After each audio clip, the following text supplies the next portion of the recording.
No, commit, what do you mean? Kuandikisha. And then you see how they say ati when you wako ukitaka kujua kinye kimeua marehemu enda huko nyuma. Ka huko nyuma. Ndio wanajuanga. Oh my God. Huko mbele watu wanalia. Mr. Nice came for that mazishi. Mr. Nice has been walking around huko kwetu for very many years. For real? Ai, unapatana na yeye akienda kinyozi. Like Mr. Nice fagilia. Yeah. Kwa kinyozi tu ya around home ameenda tu kinyozi. Me, I had like Mr. Nice is coming, and then me I was like, Mr. Nice is coming. Illuminati, the tea is gonna be hot. I went to that mazishi. And then maybe you also went to a mazishi for tea. Yes, shamelessly. Oh my God. Okay, we do it all the time. Oh God. I do not associate with this girl. Guess what she told me? She dropped out of school to get married. No, ati si raha. Niko like, hey? Raha. Tell me more. A 13-year-old, uko moshadha. Ni raha gani huko niko like, sasa mtu ukiwa form 1 ni raha gani yako naye na ni huko ushago. You know what she told me? Hey, kulikuwanga na mama Shakaya. That's what I'm telling you. Oh like. God. This is the sweet part. Nikamuuliza na sasa huyo baby daddy wako like what was he doing for a living so that akaona hiyo pesa ya kuwanunulia pombe ya miraa. And then she's like, si anaibaka mananasi. I know, like you think it is always better. Personally, I say this, do not let like death find you on your knees. I was on call with my sister, and then she's telling me ati her Sunday schedule is so busy. Juu ametoka Mashakaya, and then akaenda and then sasa like alipofika TV home, like ako like ni kama speed dial, like ni kama kuna kidney ya mtu. Waende Mashakaya ingine. I will tell people what Mashakaya is because I'm very sure not so many people know what Mashakaya is. Mashakaya is people know Mashakaya. People don't know Mashakaya. It's matanga literally, like when watu wanaendaga before mtu azikwe, like okay, basically inakonga ku raise pesa alafu anyway nika program ya ku prepare for the burial. Ni matanga. Ni matanga. So kitu yenye nimekuja ku realize you know, the other day I was with my friends, and then we were passing through Langata, and then one of the babes asked, ati kuna mtu anaendaga tu machine ajuu mwenye amekufa dirani. And then my best friend, she's so mean by the way, akasema ati ebu ask Karo. Alafu nikamwambia huko kwetu matanga inakuwa form. Ni form. But see, I don't think kwetu matanga ni form kama venye matanga ni form kwa Waluya. Like unajua like okay, uko kwetu hata si eti ni form but most times the watu wana meet ndo wana no, commit, what do you mean? Kuandikisha. And then you see how they say ati when you wako ukitaka kujua kinye kimeua marehemu enda huko nyuma. Ka huko nyuma. Ndio wanajuanga. Oh my God. Huko mbele watu wanalia. True to that. I remember there's this one time. So, sisi tumekaa hivi and then all of a sudden there is a convoy. Nini na happen ati leo ndo mazishi ule kija. Niko like first things first, watu walikuwa wanasema that guy was in Illuminati and what not. Like if you the other episode you already know that like kuko kwetu Illuminati and what not, it's so high. So me with all my kiherehere hata sikuoga, nilivaa tu jeans na t-shirts nikaenda. So let me tell you something, you know Mr. Nice came for that mazishi. Mr. Nice has been walking around huko kwetu for very many years. For real? Ai, unapatana na yeye akienda kinyozi. Like Mr. Nice fagilia. Yeah. Kwa kinyozi tu ya around home ameenda tu kinyozi. Me, I had like Mr. Nice is coming, and then me I was like, Mr. Nice is coming. Illuminati, the tea is gonna be hot. I went to that mazishi. And then maybe you also went to a mazishi for tea. Yes, shamelessly. Oh my God. Okay, we do it all the time. Oh God. I do not associate with this girl. I've never done that. No, you listen. So, clearly, wale walikuwa mbele wako like, alikuwa mtu wa kanisa, sijui nini, huko nyuma. Ndio hizo Illuminati zilikuwa top. Umseti alikuwa Illuminati. Alikuwa Illuminati na hizo ndo Illuminati ndo zimemuua, sijui nini. Now you know what? Watch a time yenye sasa people are like moving to the graveside and the what is it called? Your coffin, it's being carried to the graveside. Guess what? I don't know whether it's true or lies. No. Oh god. No. I don't know whether it's true or lies, but me, I was not there to witness. Watu wakasema nyoka. Mimi huyo. Watu walisema nyoka wewe. People were running. So people were running. I don't know. That's why I'm telling you, like, until today, I don't know whether there was or not. But you're one of the people when you come nakimbia. We ran. Me the first break nilishikia ni kwetu. Mimi nyoka. Na so hiyo nimeenda because of udaku. Oh, anyway, certified Noisemakers in the house. With your host with the most, Caroline Kamau. And Sarasania is in the building. Yay. Before we move on from this Matanga story, let me tell you something. I was like, normally I talk to people a lot. And then this time, one time I was interacting with someone who's close to me. Yeah. They are like house help. And then she was telling me like how she has a kid, the way the baby daddy is bad, sijui. She left like an 8-month-old kid. Then I was like, where did you like live? Because she even came like with maziwa, bado haijaisha. The girl left an 8-year-old kid. 8-month-old kid with the baby daddy. No, she left with the mom. So I was interested to know like what transpired to actually her. Oh, she left with the baby. Yeah, she left while she was pregnant. That's what she told me. And she was so like young, like in her early 20s. So I asked her ati kwani what happened? Alafu akaniambia ati ali drop out of school. Nikamwambia kwa nini uli drop out of school? Because remember I told you like a lot of people are dropping out of school because of school fees. Unakumbuka nikikwambia hivyo? Yeah. The other time, kwanza uko home. So me I was like feeling pity for her because I'm like, hey, maybe they didn't like raise school fees.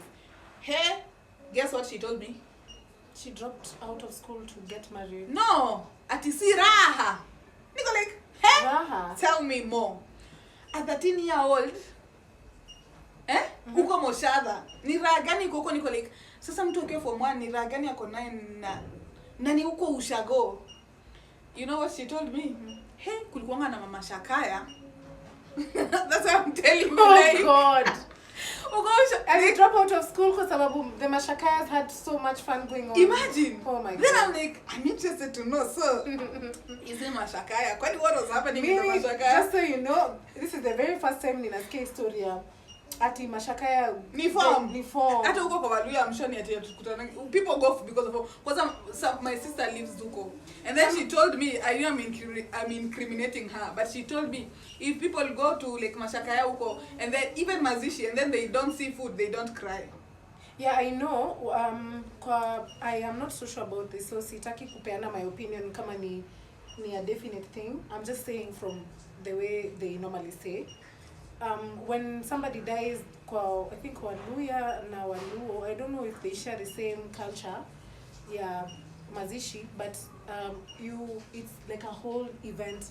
Wase wanakam like a whole village, and what is most important ni food. Like they just come to eat, and you have to have food in inatosha wase for the days in. Okay, you don't have to have food. Thing is, because who has all that food, and those people do eat. You know, we my don't friend, eat. They usually provide that food. No, for like I heard like villagers ndo wanaleta. And then also because now like this is very new to us because my sister moved there like 4 years ago, you know that. Yeah. She was telling us like everyone has to contribute. Like for example, ni mtu ana huku amekufa. Like wanasimama kwa barabara wanafunga.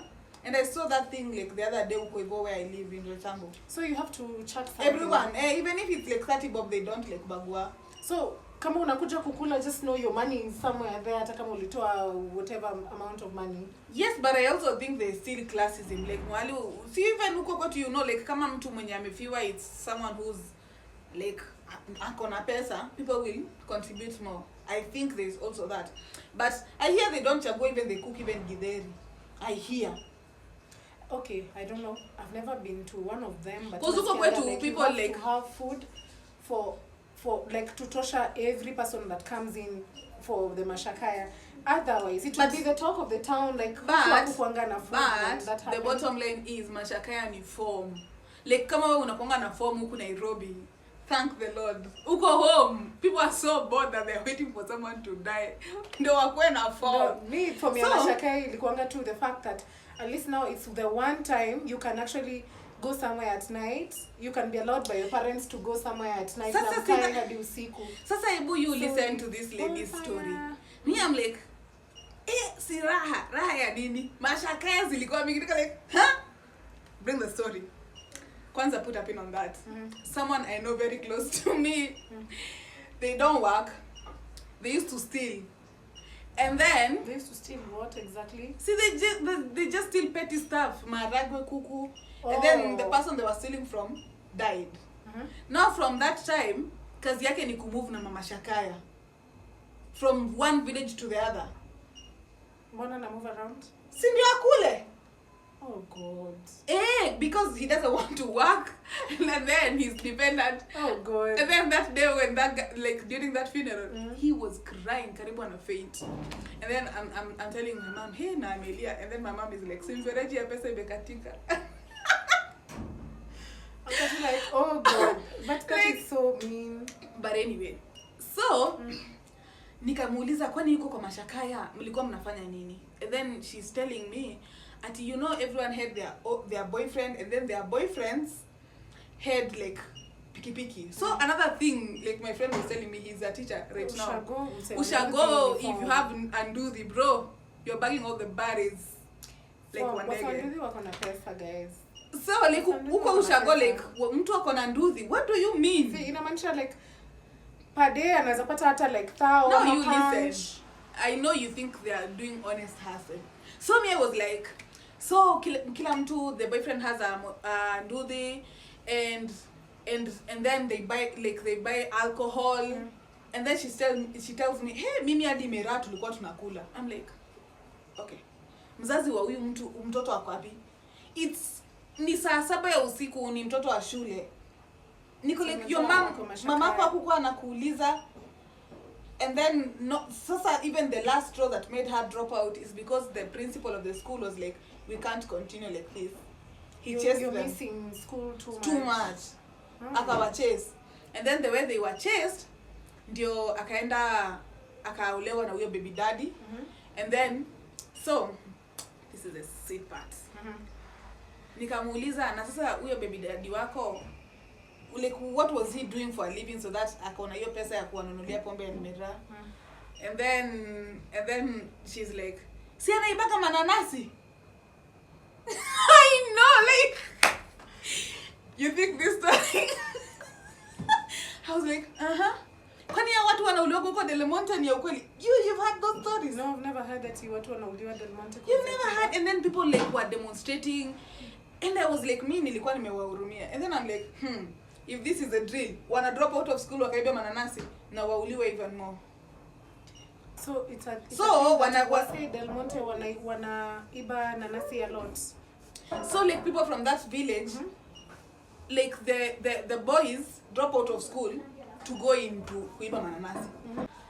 So the guys in that nani, they drop out of school to steal mananasi, and the ladies, they drop out of school because of pesa mananasi. And now kwani there's nanasi huko back home. Zile za Del Monte, like where from that girl comes from. Oh, the girl comes from Thika. Around that place, those villages huko ndani. So niko like, na sasa kwani hiyo gunia nanasi ni pesa ngapi? Del Monte is very expensive. Not Del Monte, nanasi. See, nanasi, Del Monte is nanasi. No, Del Monte, like your place huko Del Monte, huko Thika imepanda nanasi, but Del Monte it's a whole conglomerate, and then it has like different, even mango Del Monte ama? No. When it comes to pineapple, there's Del Monte as a type of pineapple. Alafu there's now the normal type of pineapple. Oh really? Yeah. So Del Monte pineapples are usually more expensive.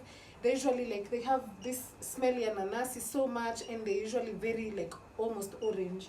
So ukienda kununua nanasi, the one that looks too orange usually like Del Monte. Unakutanga inauzwa 1 kg like 140 something shillings. So one nanasi ya Del Monte is like 300 shillings.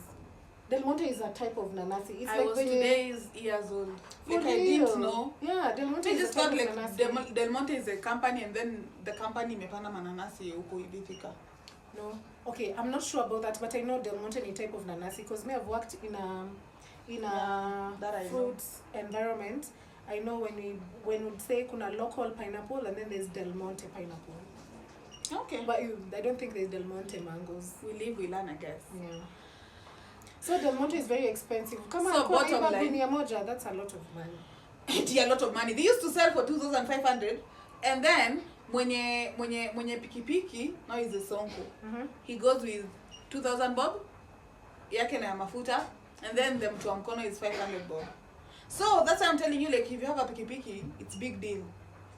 Oh yeah. Yeah. Okay. But I was like, and then she's told me that when like her pregnancy started showing, the guy left her for another person, but CG the in-laws love her. I'm like, sis. I was like, and can you like when you're given the chance to go back to school, can you go back to school? And then she's like, I know. I was like, who you? We are mechoka. Asaidiki. Asaidiki. And she was like 20. What? That's a young And person. you see like the parents say wamekosa pesa. Ni yeye tu kichwa ngumu. Anyway, kama unakuanga na form, thank the Lord. Ushago wanangojanga mtu akufe. Kama sasa wewe ukikufa uko home. Ai. Watu hawaendi shule wiki mbili. Waki nini? That is new. Si waki in the celebration of life. Talking about life celebration. IshowSpeed. Did you see that thing? Imagine I haven't watched so much of the IshowSpeed thing, but I've seen a few clips and let me tell you something. The memes are fire. The memes are fire. The memes are fire. Me, I didn't know about IshowSpeed. I didn't know IshowSpeed before he came to Kenya, by the way. Me, I didn't know about him. I've never heard of him before. I just know they are streamers, which one day maybe I'll be a streamer, but I don't know like I don't know like the big wigs streamers, you know. So when he started trending, he's coming to Kenya, I don't know what, and then I'm like, he came to Kenya. Let me tell you, the highlight of all that thing is this guy, Mluo socialite, that guy is the one. Like, he was making all these memes, and then I went and watched the stream. Aki, he was doing the way he was doing. Because at this part he was saying, woo, woo, woo, woo. Mluo socialite. Mluo socialite, he makes skits like crazy Kena. I don't know kama anaitwa Mluo socialite, but I know huyu mwenye anafanyanga with girls in town wakitembea akijifanya Mosira nani that guy. Okay, I don't know. Maybe there are a lot of them. Okay, wako wengi, yeah. But sasa maybe that Mluo socialite, I follow him. So I was seeing all those mini memes. And then now the funny part is like, you know, when you see a meme and then now you watch the stream na so like unashikanisha. Uko to like now it is making because of the way he was running all over, and then there was like he asked someone in one of the streams, can you teach me Swahili? And then like, how do you greet each other in Swahili? And then the lady was like, habari yako. And then IshowSpeed, now see he has an accent. I know alienda kusalimia habari yako. I laughed because Mluo socialite had a parody like akikimbia hivyo. And then now the top tier of it ni venye walienda kusalimiana na Gen Z Goliath. Akampandilia hivi juu kama amempanda. No, like yote wenye wakihug, you know he's so short and Gen Z Goliath is so tall. Ameinama hivi. Ameinama, alafu it's like Gen Z Goliath is going to fall. That thing was so hilarious. But I think IshowSpeed coming to Kenya, it may market Kenya a lot. You think so? But yeah, it may market Kenya like a lot. 48 million people who are watching Anna. Plus now people know Kenyans are loyal, and Kenyans Kenyans love Kenya. I hear he's been chased in Algeria. I don't know how true that is. Or rather, like, he cut short his stream in Algeria because he was, I don't know, mistreated or something along those lines. And what do you think about the fact that people didn't appreciate the way guys were running around IshowSpeed and getting dream? Actually, today I was on a call with someone and they were telling me the way some people are being cancelled because of saying that men are the real groupies. But where is the lie? But I'm like, that is a bit of toxic. I know people. Okay, me when I'm toxic, I say like that is toxic. You are the same people who are saying men should cry, and then when they show their emotions, you're like, they're not supposed to. No, don't do that. Yeah. It's giving double standard. Mimi, I'm a man's woman. I usually stand for like men should express themselves. Okay, me as much as I'm open-minded, I told someone like I'm very liberal in my thinking, but I'm very conservative in my actions. Mm-hmm. Yes, you can do that, but you can't be my man. I'm sorry. But I don't know. I just conflicted. No, but as somebody who's grown up with like somebody like my dad is, if people from home know my dad, anajulikana kama Tyson, nule mse mwenye nobody can mess with him. Like even when I was growing up, nobody would mess with me because my dad alikuwa this very big guy mwenye kila mtu anamuogopa. But one thing about my dad ni alikuwa also very expressive.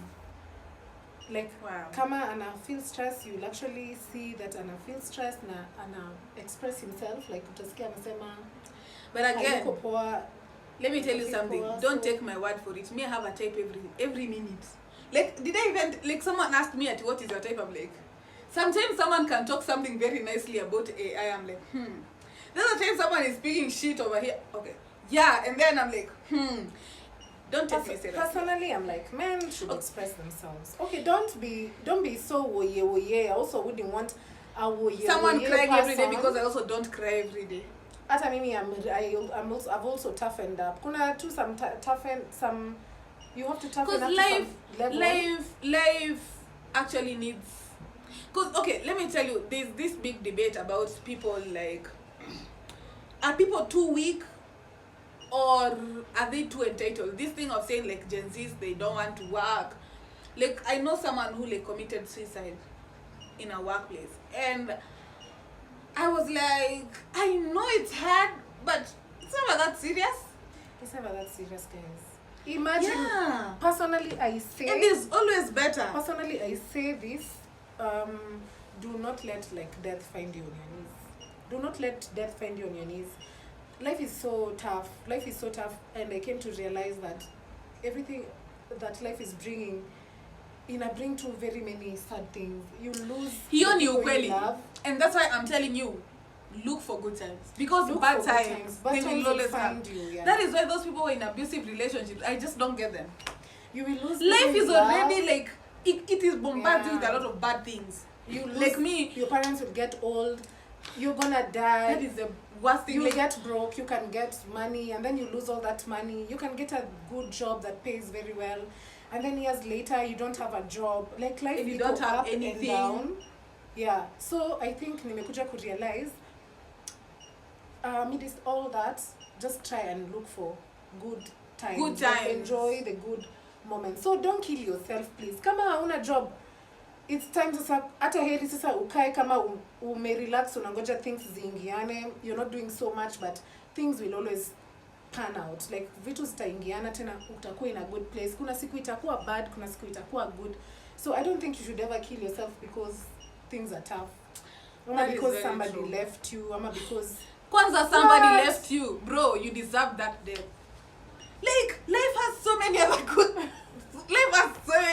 things. I'm like, you have fun.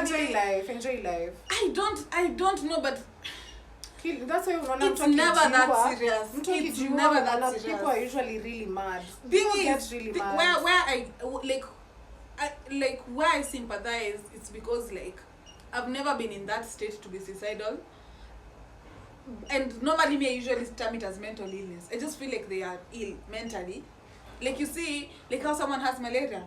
I usually feel like they're ill mentally because at someone leaves you and then at you kill yourself. I don't know, but I don't. So you've never been suicidal at any point in your life? Me? I don't think so. I just felt like I needed to die at some point. But I can't like do that. I'm like, God take me.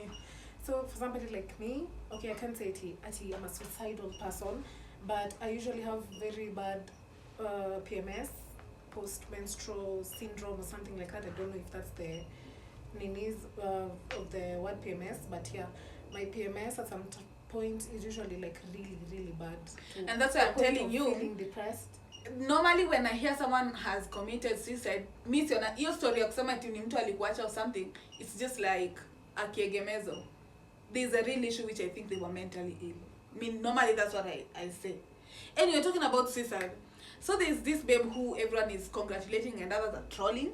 They're saying that she's a strong babe because if it was someone else, like people would have, like they would have like killed themselves.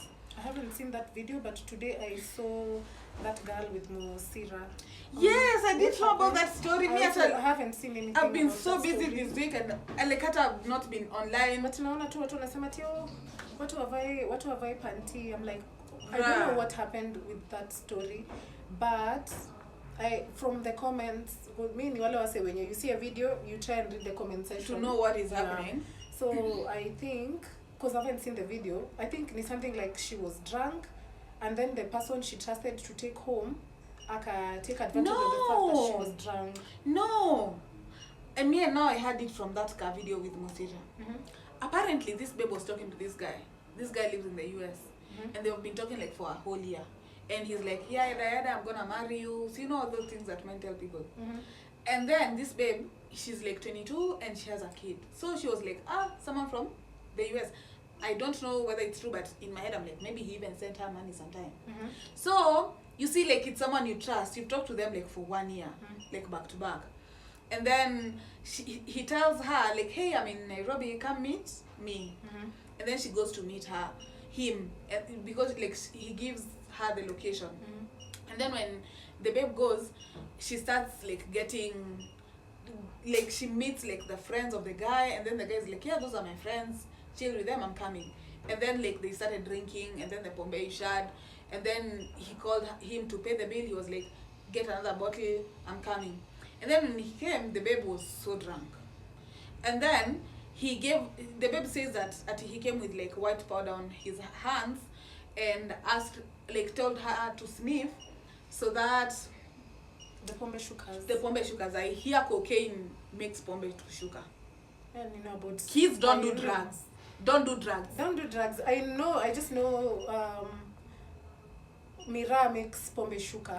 Even Coke does that. So the babe sniffed.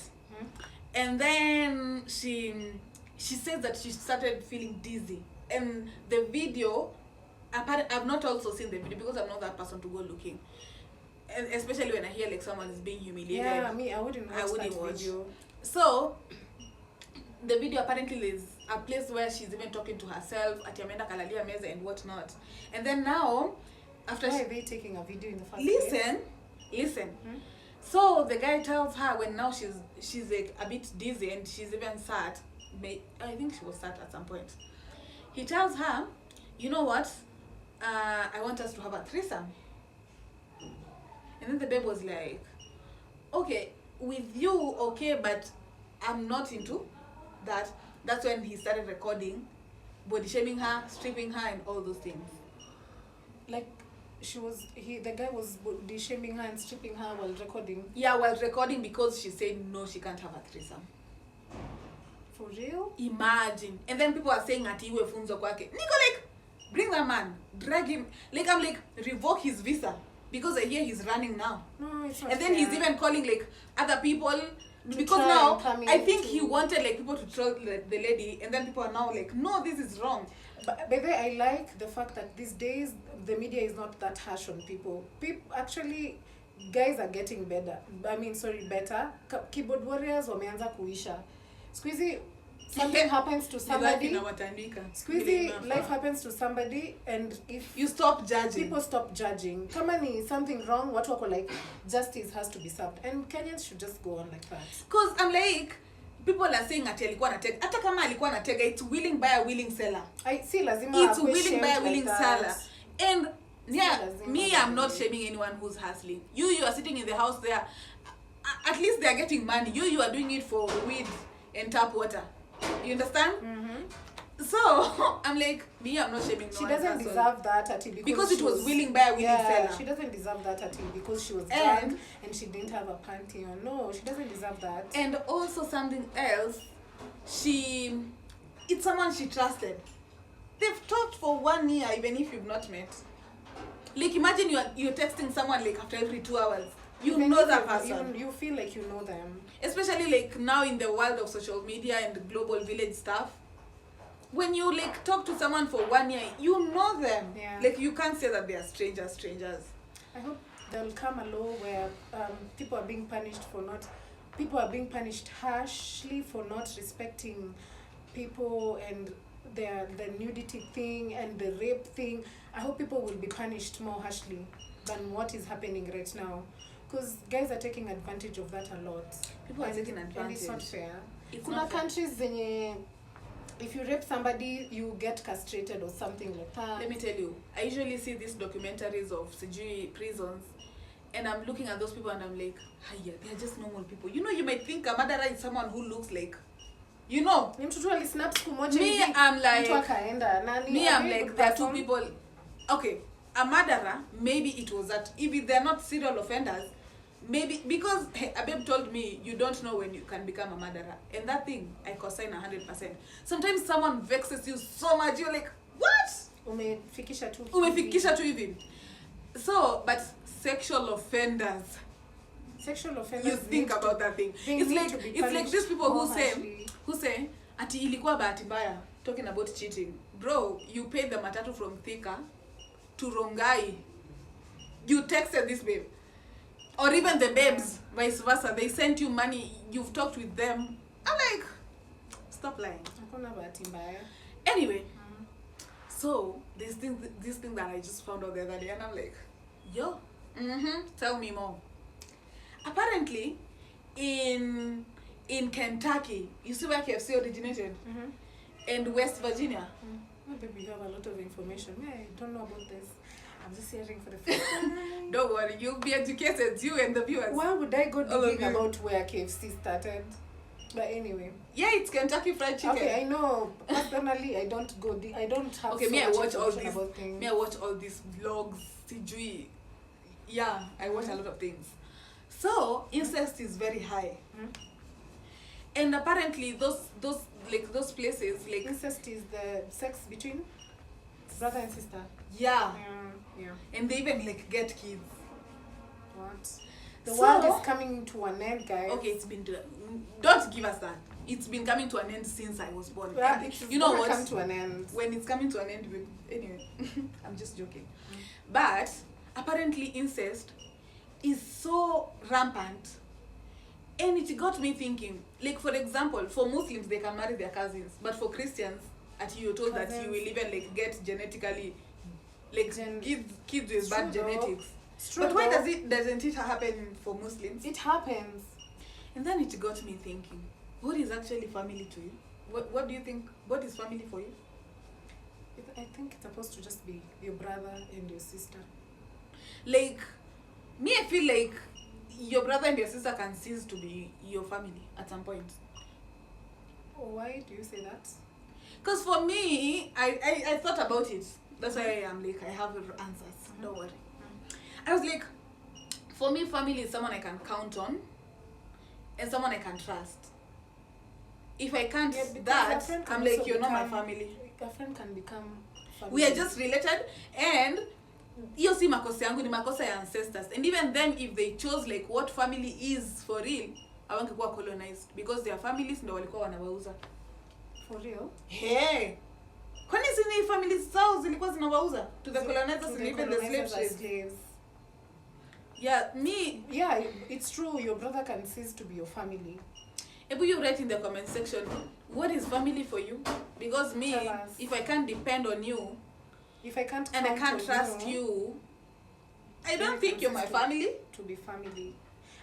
Personally, what I know is, if if you ever like cross me to, I don't have that level yet, but I know that whether you're family and you ever like cross some line, like if you cross me kabisa, you can cease to be family. Hey, me pia, I'm in that season of me, I'm getting more family. Like, until we are related by blood and then you go pushing me through mad sijui. Well, me, I'm not Mama Gaddafi. Sister, my friend, you will forget I was your sister. You will forget for real. Yeah. Because I'm like, as I said earlier, life is too short. And bad things always bring themselves. And then me, I go force myself into bad things. Can never be me. Yeah. On that notice, guys, I've lost weight.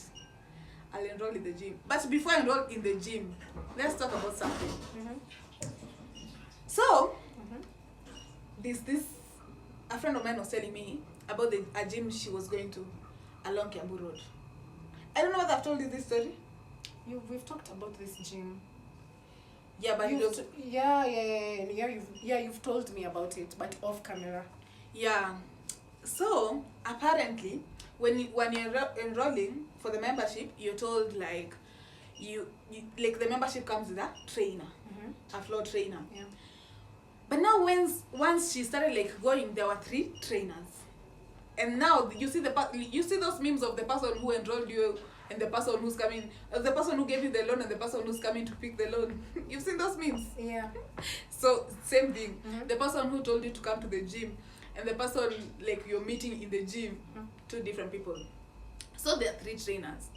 One of them, he will train you for like 2 days, and then he tries to make you pay him personal training money. If he sees like you are not into that, and then anakwacha, he will never talk to you. The other one only talks to petite women. Like if you're not petite and you're not a woman, you'll never see him near you. And then the other one, I don't remember what was happening, but it was just something along those lines. Like what you see is not what you get. So the other thing is that at the gym equipment, like if you've not paid a personal trainer, you can be told to give the person who has paid the personal trainer the equipment. Like wewe let easy way to mwenye nilipia PT atumie wewe utahapo. I was like, hey, he gym already like paying for gym for many people, it's not that affordable. Yeah. And then you've paid for gym. Bruh, let me just go keto, or I don't know, or OMAD. Yeah. Okay, but I think you don't wanna things like that happen in the gym. But okay, personally I am in the gym, but our gym doesn't have such kind of behavior. But I know that would happen. It would happen in any gym. So guys, if you want to cut weight using gym, from me to you, sis to sis, have gym money and personal training money, and the personal trainer will sell for you everything they do. But my baby is a personal trainer and she will not overcharge you. Reach out. Reach out. Bye guys. It's been real.